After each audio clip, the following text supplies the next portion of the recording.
Good morning, everyone. Thank you very much for joining us. And Mr. Chhatwal, today I'm truly and indeed grateful to you. I've been in this business from 24 years, and for the first time, my wife is joining me or joining us for a presentation. So it's never happened in my life that Smriti, my wife, she's attended any of my moderation sessions. So Mr. Chhatwal called her, and she's come here. So thank you, Mr. Chhatwal. I think that means a lot to me. Good morning, everyone. It's a part of our tradition. Taj is known for many firsts, so why not this too? So profits at an all-time high, stock at an all-time high, margins at an all-time high, industry dynamics at an all-time high. As a journalist, what is the question for me now? Picture to abhi shuru hui hai. So you can have a lot of questions. I think the sector is doing well. Yesterday, one of the CEOs did mention that, I think it was from Hilton, who said that everyone is announcing record results, record quarter. So the good news is that everyone is doing well. And we first bat for the sector. Then comes your own organization. And within that, obviously, we being the largest hospitality ecosystem, we are very well positioned. If I would have told anyone like 7 years ago that our flight kitchen business would cross 1,000 crore in revenue, people would have thought, he is out of his mind, right? He's smoking something I'm not. Exactly. So I didn't want to say that, but so I think all in all, we are in a very good space, and it's just the beginning. I personally am very optimistic that we are at the beginning of an upcycle which is going to stay for long. And what we should do as hoteliers is to ensure that we use this opportunity to extend the cycle so that when you are on a high, build enough reserves, build a competitive advantage so that when the cycle turns, you're not the first one to go down. And when it starts coming back, you're definitely very well positioned to come back. I think that's what we did very successfully during COVID and post-COVID. How is this cycle different from the previous cycle? Because the hospitality industry per se, while right now structurally things are looking strong, but ultimately it's a cyclical industry. How is this cycle different? That's a great question. You know what is different? Is domestic business in most countries is booming.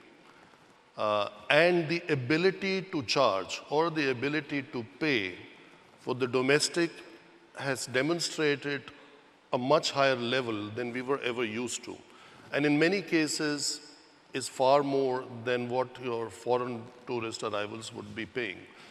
So I think that gives us the resilience because we never realized that 80 to 85% of the room nights in hotels was always domestic. So I think that is something which is good, coupled with the GDP growth projections, number of people who are young, who want to live in the now and not for tomorrow and day after. So I think a lot of that is helping all the businesses in hospitality and restaurants and leisure, discretionary spend as we call it. And actually in one of our last interviews, you said something which I think is worth sharing with the audiences. From a traditional hospitality only business, it's becoming more and more a consumer business. So if we enter into that positioning of becoming more a consumer business, I think then not the best, the great and the greater is yet to come. Why has COVID been the turning point for the industry? What has changed after COVID? When your revenues are almost zero, you're put into a situation of lockdown. Instead of hope, it all looks hopeless. First time maybe in 100 years, people checked what are the costs. Do I really need this? And do I really need that? And for the first time, I think the customers helped you. because they did not want a lot of intrusive service. You know, you take a sip of water, somebody comes, pours more. You take a sip of wine, they come and pour more. So you wanted that social distancing, so your staffing levels changed. So a lot of your cost structures evolved very differently. So the listed companies that report results, if you look at their increase in top line and optimization of costs, is pretty consistent throughout the sector. It's people just standing like nice to have more people. I think that is something that has changed, and it's a permanent change. It's not that it's going back to what it used to be.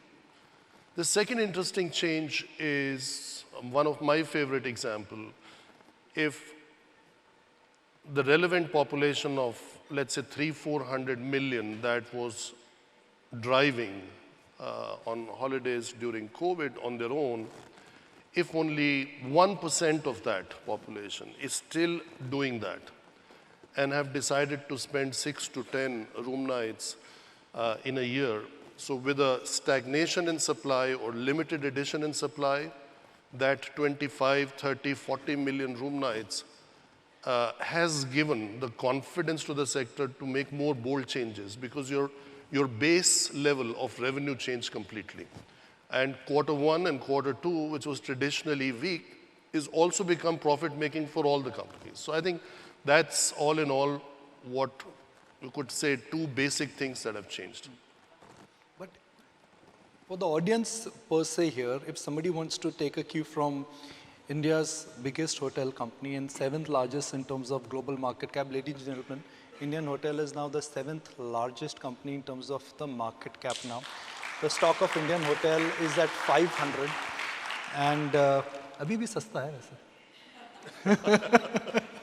Good thing is we are not in a silent period, तो अभी कुछ भी बोल सकते हैं.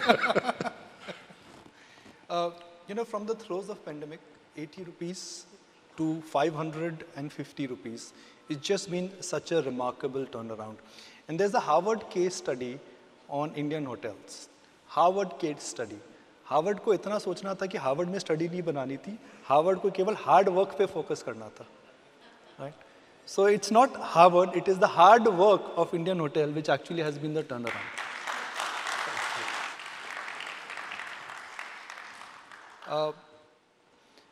What would be? I think again I would like to say more important is a company from hotel sector gets the attention of Harvard Business School. That it happens to be us, even better, but more important is that the sector is getting recognition in world-class hospitality schools, and that means good for the sector going forward.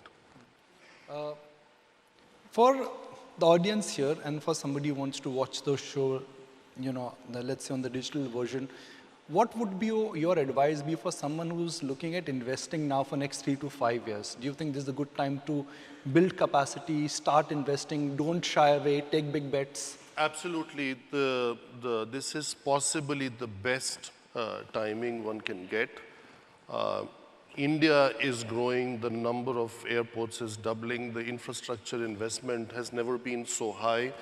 The road network, I think somebody spoke about the road this morning to Jaipur from Delhi. The trains, the Vande Bharat, the renaissance of the train stations. I mean, everything is happening. The beneficiary of all these investments has to be tourism and hospitality. And I also feel that given the fundamentals that are so good, with the balance in favor of demand, then in favor of supply side, this is the time to invest, and we are doing so. I mean, it's not like preaching others. We are putting our own money into building 2 islands in Lakshadweep. We're doing 2 hotels in Ekta Nagar, which is Kevadia with Statue of Unity. We are building a hotel in Kochi at the airport, a Taj in Kochi. So, and the list can go on. We just opened the flagship Ginger. I mean, for a Ginger hotel, a 500 crore investment in Mumbai, Santa Cruz. That I don't think anybody would have thought it's possible. And as a net debt, zero net debt company and having enough cash reserves, I think we would be not only preaching other people to invest, we will also be investing from our internal flow-throughs that we'll generate. And that is, some things in the conferences people should, scale is very important. But scale is not the sole measure of success. I think it is our obligation also to create value. And if you create value, more investment will come into the sector. So I think saying, having 1 million rooms, 2 million rooms, 1,000 hotels, 5,000 hotels, but it just sometimes the asset light only does not move the needle. It gives you the dots on the map, but I think it's very important to own strategic assets in strategic markets, also to give the tailwinds to your newer businesses and brands. You can't expect other people to invest. So if you're not investing yourself, how will others get the confidence to invest? So I think all in all, that the strategy that we have followed of 50-50 balanced portfolio, and maybe in future it's 30-70, 30 owned and 70 on a fee-based business, is actually proving to be a right formula and might be a game changer for the world in the sector, because a purely asset light is, I don't think it will have a very big and a long future. Mr. Chhatwal, every sector has seen massive consolidation because of the nature of the economy which is changing, whether it is financial sector, the sector which I represent, that's media, FMCG sector, even technology and fintech now. In the hotel sector, given that how dynamics are changing, how spending power is changing, new formats are getting developed, who has the right to win? Who has the right to win? Will big chains become bigger? Or there is enough space for smaller innovators also? I think there is space for all. Obviously, the big usually get bigger unless they break the businesses and list them separately. So I think that part is very well taken care of, and the sector will now go through a big change in the next years. But mostly, I would say almost all, to me, looks positive. I don't see anything negative in it. And this is also a time to build strong partnerships. The times of doing everything yourself, that's over.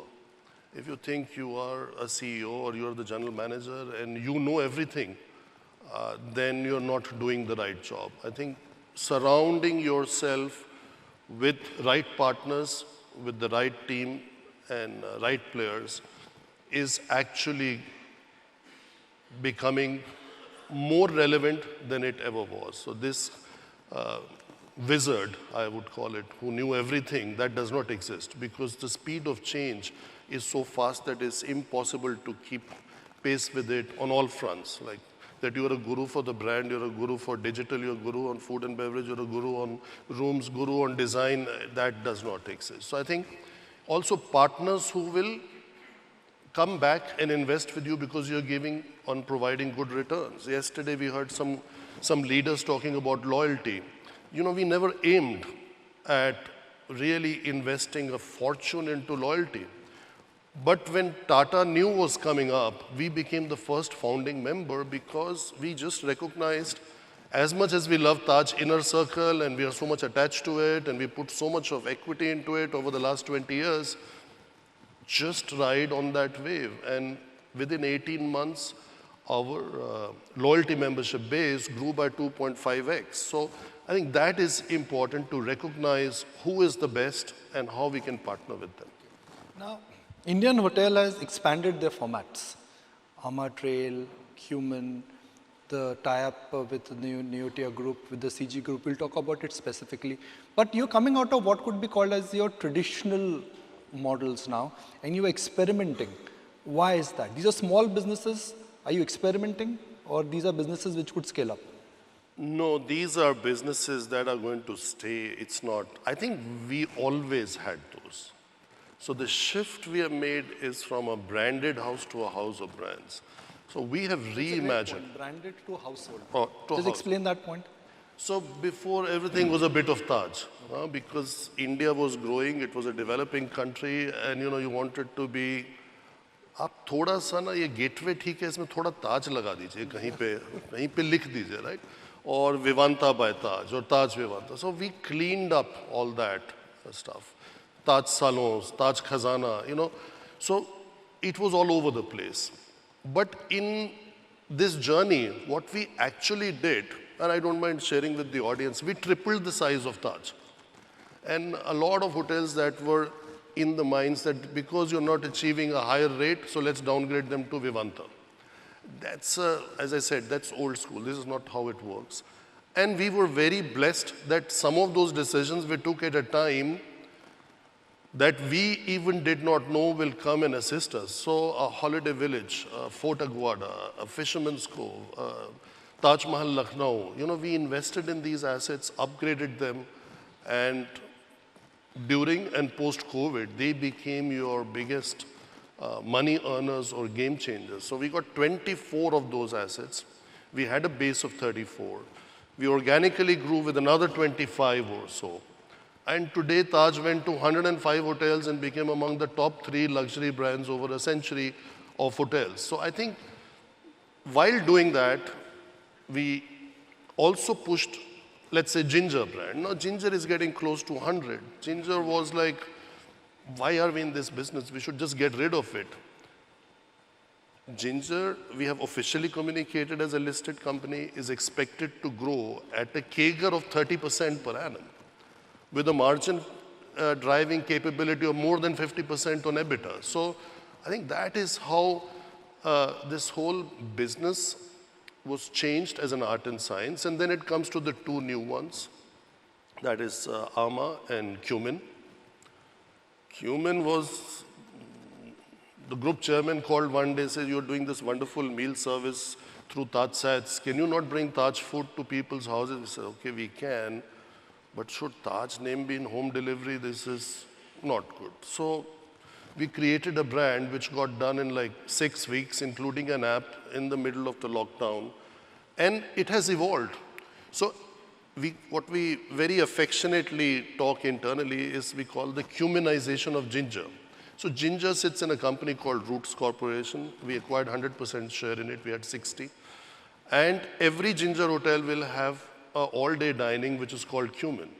So by the end of next year, we should have 100 Cumin-branded restaurants just in Ginger, and the home delivery still goes on. So I think then it means it is here to stay. Ama is almost getting to 100 in operation, another 30, 40 under development. And you know, the beauty is we have not invested in any of these businesses. These have been done with zero capital upfront investment. Their ROCE in percentage terms is like very big, although an absolute amount. These are small businesses. So that's why I said we have to invest. So now we invested in 4 Amas ourselves in Goa and also on Cumin, because when we're doing these rebranding of Ginger and Cumin, we are investing our own money so that we're positioning the brand for the future. Your margins at 32%. Some would say these are enviable margins even at a global standard, best in terms of the hotel industry has ever seen before. What, to your mind, for the audience here, would be your sense in terms of the new normal for the margins and the trajectory of where margins for the industry are headed? And then we'll talk about Indian hotels. I think another good question. I think, see, the sector has always been dominated in terms of scale by the West. In the West, the one metric that everybody has learnt by heart is what is your RevPAR. When we report our results, our rooms revenue is not even 46, 47% of the total revenue. So the beauty of our business is that we make money in Asia in general and India in particular, also on food and beverage. So the wedding business, Wed in India, right? First it was Make in India, then it was Heal in India, now it is Wed in India, is a very big opportunity. Your MICE segment with the Yashobhumi, with the Bharat Mandapam, with the Jio in Mumbai is becoming a much larger opportunity than it was. So this is also helping drive margins, besides the fact because of demand being stronger, because the economy being strong, we have the ability to charge and the occupancies are very healthy. So I think that driving margins is an art and science. So what I said earlier, 50% heavy, 50% management fee business. Our management fee business was 200 crores till 6 years ago. It should be end of next year around 600, tripled. Now the flow through of the management fee business with constant corporate overhead almost, as a percentage of revenue, it has actually declined, but in absolute amount, what does it do? It expands your margin. If you add new businesses which are margin enhancing, like reimagined Ginger or the Amas and all the private membership club Chambers, giving it a different avatar, Chambers new membership is like 85% flow through. So margins is a consequence of the strategic choices you make. And these are the choices we made. And what did it do? Actually, Chambers, which was a great brand for over 40 years, not only got strengthened itself as a business unit, but it also strengthened the Taj. So anybody who has not seen the reimagined Chambers at the Mansingh in Delhi or at the Land's End, or the newly launched in London and in Taj West End, I mean, it's a delight to go and experience. I know I'm saying it myself, but I think I know what I'm saying, so I'm risking to say that because it's just too good. You know, it's something like it ticks all the boxes. Made in India, made by Indians, and a private membership club in hotel segment, which is the best in class. Which is a good non-Taj property. Which is a good non-Taj property. I have some favorites. You want to know from other Everybody brands? wants to know from you. So I would say the Regent in Hong Kong, the Raffles in Singapore, the Gleneagles in Scotland. India की बात हो रही है, made in India, अच्छा, you're made talking in about India. India, sir, Taj is India. India मेरा थोड़ा हाथ तंग है, I'm weak. I So for can't. the other hotels, it's a queue. Please invite Mr. Taj. Please invite ET now. We love to host sessions in the non-Taj properties also with Mr. Chhatwal so that he gets a flavor of it. Right, Mr. Chhatwal? India में थोड़ा, I think it's very difficult unless you're just going to an event and going out to. Half the people get worried, ये हमारा hotel देखने क्यों आए हैं? Are they going to buy us? Right? So what is going on? किसी और के hotel में किसी और ओनर से. और फिर खाने पे भी कमेंट हो जाएगा. आजकल इंस्टाग्राम एज है. चटवाल साहब आईटीसी की दाल खा रहे हैं. कैसा हो जाएगा? So why risk? आराम से रहो. Religious tourism, that is a wave now. It is not new, but it is viewed very differently now. How large could that be for the hotel industry? See, I would like to give it a different turn. I think spirituality per se is becoming a very strong element, whether companies are using it to define the purpose of the organization or leaders are demonstrating it in the way they conduct themselves. So part of spirituality is like going to a temple or a church or whatever. I don't think the holistic solution is the whole, all the things that evolve around the purpose, your individual purpose and the company's purpose. I personally feel that this is going on a very big high. And the reason that I think that is the case is because generally the world is becoming richer and has had less tensions. So if we talk about 75 years ago, there was a partition, there were 3 wars, there was, even for India, there was World War, there's all kinds of things. So despite all the disturbances we get, like recently in Israel or in Ukraine, the magnitude is not that high. So even in India, when we look at the younger generation, it's inheriting wealth, plus they also have good jobs. So you become more spiritual because you have fear of losing also. When you have no fear of losing, you're religious because you're praying to the God. Bhagwan, thoda aage badha do, kar do.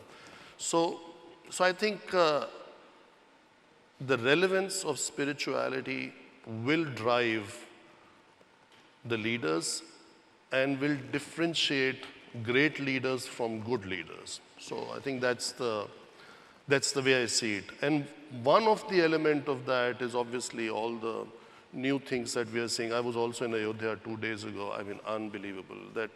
Um, that temple, what it will look like in 2 years, I think, and what that destination could become and has the potential. And we have seen that. I think this morning, when HVS gave the industry briefing, spoke about 8.2 crores went to Banaras and only 80 lakh came to Goa.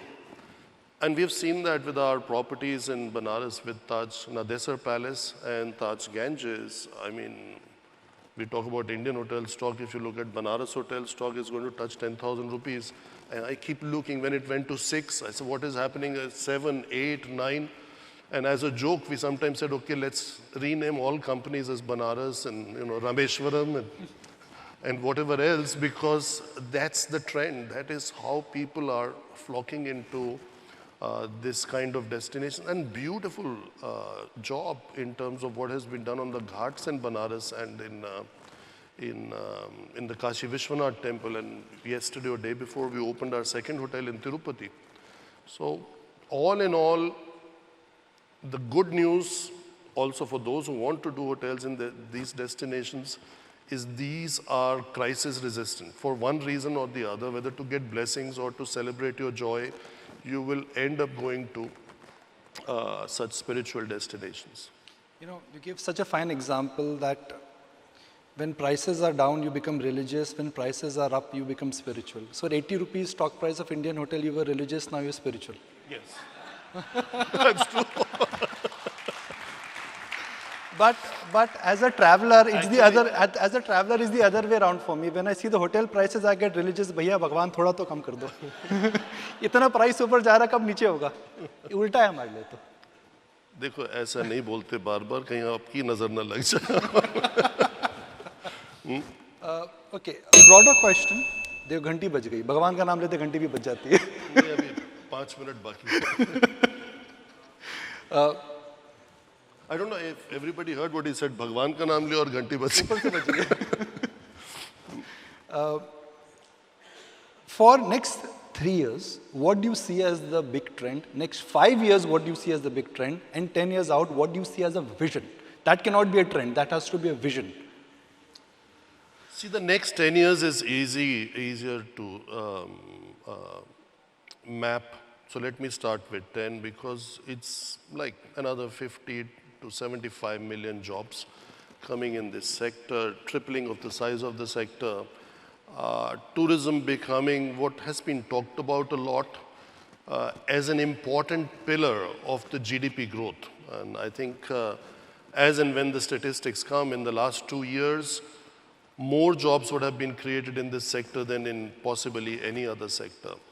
And I recently attended a presentation of the Chief Economic Advisor in which the private capex spent is the highest in hotels. It was number 1, right on the top. So I think that journey will continue because a lot of construction, infrastructure development will happen in India. So with that, obviously hotels will come. In 5 years from now, will be the test because in 3 years I don't see the cycle changing, but at some point, some correction, some changes happen, something happens in the world that you don't know what could happen. So I think, but all in all, in the next 3 years, we have a huge opportunity to generate cash flows in the sector, reinvest them wisely. Whatever strategic fit each company thinks for themselves. And we are trying to do that too. So we are very careful. The last time when we were very cash rich was between 2002, 3 to 2007. And maybe that time the strategies thought through were nice, but we ended up spending a lot of money outside of India.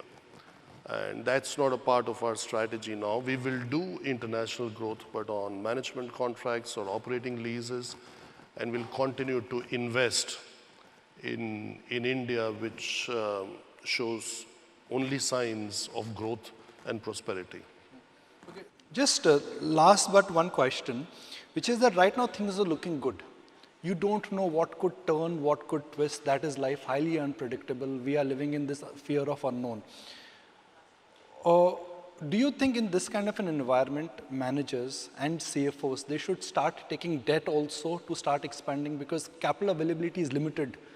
Indian Hotel, for example, has reduced their debt. But would you say the other way around? Finished. Yeah, you've reduced, made it zero. So we are net debt zero. We have one small loan at our property in London, which is maybe like 15-20% loan to value. So that's for various reasons, the interest rate and the return on capital here that we have not yet paid off, but we might do that also. But would you advise the industry per se right now that for next 3-5 years, the setting on the table is so strong that little bit of debt is okay? See, I can only advise the industry to go for a business model that suits the best in each individual organization if anybody wants to retain me as advisor. But I can say that as a spokesperson for... In your CI capacity, you can be an advisor, no? Maybe as a Hotel Association of India or CII Tourism Committee.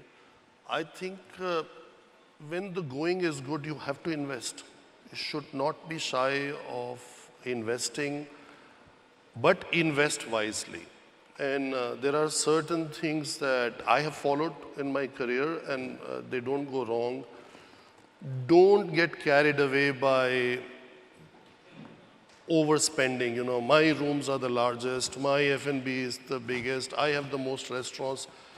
Do the right thing, keep the square footage, square meterage, whether luxury or non-luxury, under control because that's where 60% of the project cost goes. Of course, land is variable. So I think that is one. In destinations which are coming and growing, so look at that. Look at the balance in demand and supply. Not everybody should go, you know. I remember in my previous job, we opened a hotel in Ekaterinburg in Russia. That was the only branded hotel, got $350 for almost a budget property. And then 4 or 5 other international brands came, the same market went down to $50, $60, $70. It's whole of East Germany, when it got united with the West, experienced the same thing. So I think we have to be very prudent and careful on those metrics and not get carried away. And investing wisely will only enhance the value of the company. You know, the market say times is up, but when it comes to the hotel industry, I can say good time has just started. Time is not up. I can safely say that, right? But your latest venture with the CG Group, tell us about it. I think Mr. Chaudhary is also here there with us. Yeah. So this morning we announced our partnership with Ambuja Neotia, which we signed last evening here only in the Taj Club Lounge, to work on the Tree of Life brand with them. We started this almost 6-8 weeks ago. So the vision Mr. Neotia has and has our support is to scale this up. Mr. Neotia is also here, I think. Mr. Neotia was there, yes. How are you, sir? So to scale this up rapidly because there is a demand. You know, a few days ago I was on we had the Hotel Association of India conclave and I was on a panel with Smriti Irani and Navika Kumar was teasing without mentioning it was her constituency. She said she went to cover an election and there was no hotel, so she had to stay in a mediocre guest house or something. And then she said, well, I can say it was my constituency, it was Amethi. Now it has 2 small hotels and every hotel doesn't have to be large in the way India is growing. So I think various segments need to be addressed and we are very proud that that in the last 2.5 years, Mr. Neotia has given us all that he has with hotel business. So that makes us very happy. With the CG Group, we can announce it jointly now, then we'll have to call Mr. Chaudhary. Yes, why don't you join us?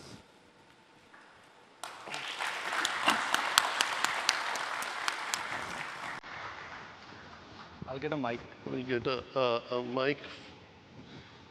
Thank you very much. So nice to see you. All right. All right. Oops. Okay, that was. So I'm going to give the floor to you, Mr. Chhatwal, once the mic is ready. Sure.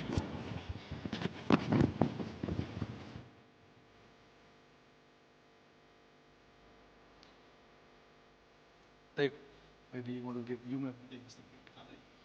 Yes, Anil. It's, it's always nice. Binodji and I have not done so much big businesses together, but we spent the best time together. And we did Dubai and we did recently a few hotels in Bhutan and we did the Vivanta in Kathmandu. But the big investment he did was 25 years ago. And that has been, this is the 25th year of that partnership. So as I have had my lion's share of talking, I want to give you the mic and the opportunity to tell about the partnership, your vision, and what we're going to do with it. Thank you. Indeed, it's been a remarkable journey. I call it a full circle. Started with late Mr. Krishna Kumar, who in my own, based on my own experience, was a legend coming from a different industry, putting a sound footprints for the Taj IHCL of what it is today. And now, after Mr. Chhatwal has taken over, you've already said it. He's so beautifully articulated. It's an unparalleled story of success. Of course, India is rocking, everyone knows. But IHCL is rocking even at greater level. So obviously, having been through this journey of 25 years, we don't want to miss the boat. So we have been able to expand our partnership, which started with 3 properties in Maldives and Sri Lanka, to 11 operating as of today, including the well-known Taj Safari, the 4 lodges in India, Madhya Pradesh, and Chitwan National Park, the 5th one. And we have now concluded new deals, which are all in the opening, some in opening stages, some in completion stages, but hopefully by end of this year, we will add another 6. So that makes it about 17. The vision is to take it to 25 on the occasion to celebrate our 25 years of partnership and 2,500 rooms. Let's hope this works, and thank you. I think it would have been possible with a very business-like minded minds which run the Taj now. They think like owners. They think what is critical to the owners of the property. So we have been relieved to a large extent to worry about our new investments as we leave it in your good hands. Thank you. All the best. Thank you. Guys, before I wrap the show, I've been asking questions for 25 years, and sometimes you get answers to questions. But the pleasure of tracking Indian Hotel, the journey of Mr. Chhatwal, I think it's extraordinary. I mean, if there is the pantheon of great turnarounds which have ever to be made, Indian Hotel and Mr. Chhatwal's name would right up be there. It's such a pleasure to see the way, the vibrancy, how things are getting galvanized, from shareholder to consumers to happy media. Very rare. Very rare.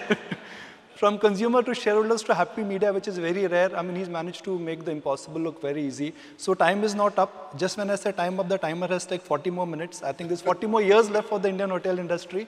And many more than 3 cheers. All I can say is that when I came here, I thought the Josh dhila hoga. So let's do it for the hall again. How's the Josh? Very high. That's it. Thank you so much, sir. Always a pleasure. Always a pleasure. With that, I'll give it to the MC.